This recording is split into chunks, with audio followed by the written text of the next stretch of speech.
लोबिया की दाल सारी दालों में सबसे हेल्दी दाल मानी गई है और आज मैं आपको लोबिया की दाल बनाने का सबसे आसान तरीका बताऊंगा। इस तरह से भी दाल बनाएंगे ना, खाने में बहुत ही ज़्यादा टेस्टी बनेगी। तो चलिए रेसिपी शुरू करते हैं। सबसे पहले यहाँ पे मैंने 300 ग्राम लोबिया की दाल ली है। ये देखिए जैसे सोयाबीन की दाल होती है उसी तरह से होती है देखने के लिए, पर ये दाल एक साइड से थोड़ी सी डार्क होती है। दाल को आपने एक बाउल में डाल देना है और इसमें आप पानी ऐड कीजिए। कम से कम 2 से 3 पानी से दाल को आपने धो लेना है ताकि इसके बाद से डस्ट वगैरह लगी हो या फिर केमिकल की स्प्रे की हो वो अच्छी तरह से निकल जाए। तो ये देखिए इस तरह से मसल के दाल को 2 से 3 बार धो लीजिए। दाल को आपने 6 से 8 घंटे तक पानी में भिगो देना है ताकि दाल अच्छी तरह से फूल जाए। दाल अच्छे से फूल जाएगी, इसको बॉयल होने में टाइम बहुत ही कम लगता है। तो देखिए दाल को मैंने भिगो दिया है और 6 घंटे के बाद देखेंगे दाल अच्छी तरह से फूल जाएगी और थोड़ी सी सॉफ्ट भी हो जाएगी। देखिए इस तरह से मसल के देख लीजिए।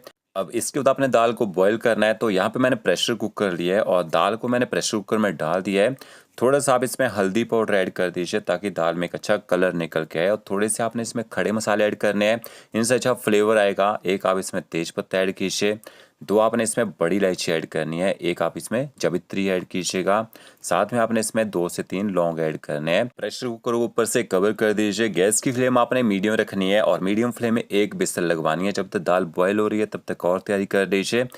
एक प्याज और 3 यहाँ मैंने मीडियम साइज के टमाटर लिए हैं। जो प्याज है इसको आपने फाइन चॉप कर लेना है या फिर स्लाइस काट लीजिए। तो प्याज को चॉप करना, देखिए इस तरह से कट लगाइए। कट लगाने में 1/2 करना है और इस तरह से प्याज को आप फाइन चॉप कर सकते हैं। और टमाटरों को भी आपने इसी तरह से काट लेना है। टमाटर की जो डार्क आइज होती है उसको आपने हटा देना है और इस तरह से देखिए टमाटर में भी कट लगाइए। कट लगाने के बाद 1/2 करना है और टमाटरों को भी इसी तरह से आप ना फाइन चॉप कर सकते हैं। टमाटरों को आप पीस के डालना चाहें तो पीस के भी यहाँ पे डाल सकते हैं। तो देखिए प्याज टमाटर की यहाँ मैंने कटिंग कर ली है। टमाटरों का यूज़ थोड़ा सा ज़्यादा कीजिएगा। अब देखिए यहाँ पे स्टीम अच्छी तरह से बन चुकी है और इसके बाद जैसे यहाँ पे एक विसल आ जाएगी, गैस की फ्लेम आप बंद कर दीजिए। दाल को इसी तरह से स्टीम में छोड़ दीजिए। बस एक ही विसल लगवानी है, ज़्यादा विसल लगवाएंगे दाल गल जाती है। अब तड़का बना लेते हैं। यहाँ पे आपने कढ़ाई लेनी है, उसमें 2 से 3 बड़े चम्मच ऑयल का ऐड कीजिए। ऑयल जैसे गर्म हो जाएगा, एक छोटा चम्मच आपने इसमें साबुत जीरा ऐड करना है, एक छोटा चम्मच आपने इसमें बारीक कटा हुआ लहसुन ऐड करना है। मैंने यहाँ पे ऑयल का यूज़ थोड़ा सा ज़्यादा किया, आप कम ऑयल में भी इस दाल को बना सकते हैं। तो जैसे लहसुन थोड़ा सा पक जाएगा, थोड़ी सी अच्छे फ्लेवर के लिए आप इसमें हींग ऐड कीजिए। हींग डाइजेशन के लिए भी बढ़िया होती है और फ्लेवर भी दाल में बहुत ही बढ़िया आता है। तो अब देखिए लहसुन का कलर यहाँ पे लाइट गोल्डन ब्राउन होना शुरू हो चुका था। फिर मैंने इसमें बारीक कटा हुआ प्याज ऐड कर दिया है। गैस की फ्लेम आपने हाई करनी है और हाई फ्लेम में प्याज को अच्छी तरह से पका लीजिए। जैसे आपको लगेगा प्याज का कलर यहाँ पे लाइट गोल्डन ब्राउन होना शुरू हो चुका है, 2 से 3 आपने हरी मिर्च लेनी है, बारीक काट के हरी मिर्च ऐड कर दीजिए। एक छोटा चम्मच भर के आप इसमें अदरक लहसुन का पेस्ट ऐड कर दीजिए। अदरक लहसुन के पेस्ट को भी अच्छी तरह से आपने मिक्स कर लेना है और अच्छी तरह से पका लीजिए ताकि इसका जो कच्चा और स्ट्रॉन्ग फ्लेवर होता है ना वो खत्म हो जाए। किसी भी दाल और सब्जी का तड़का बनाते हैं वही मेन होता है, तभी खाने में अच्छा टेस्ट आता है।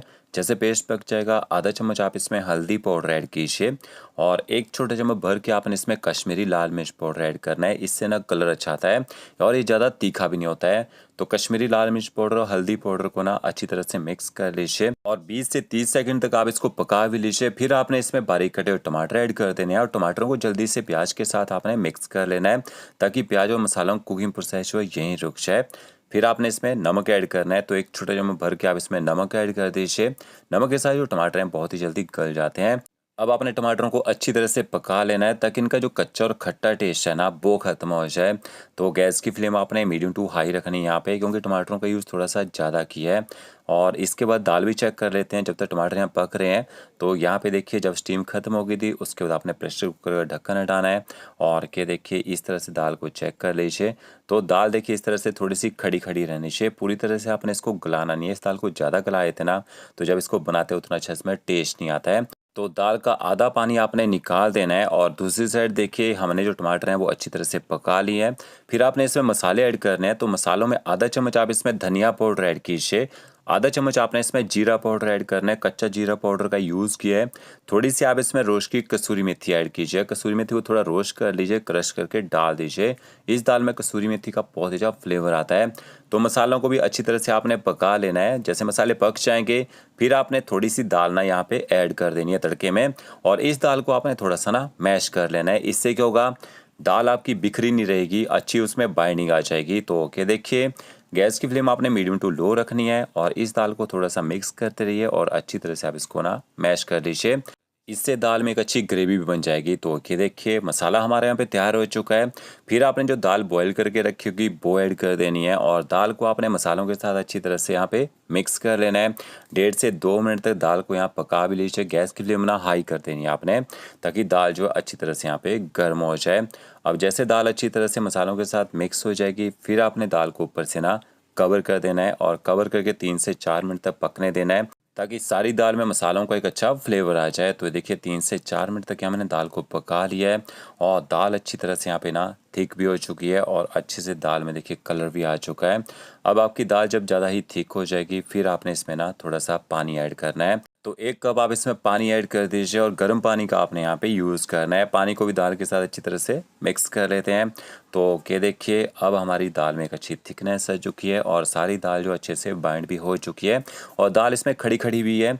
तो फिर आपने इसमें बारीक कटा हुआ हरा धनिया ऐड करना है। आधा चम्मच आप इसमें गरम मसाला पाउडर ऐड कीजिए। होममेड गरम मसाला पाउडर का मैंने यूज़ किया है।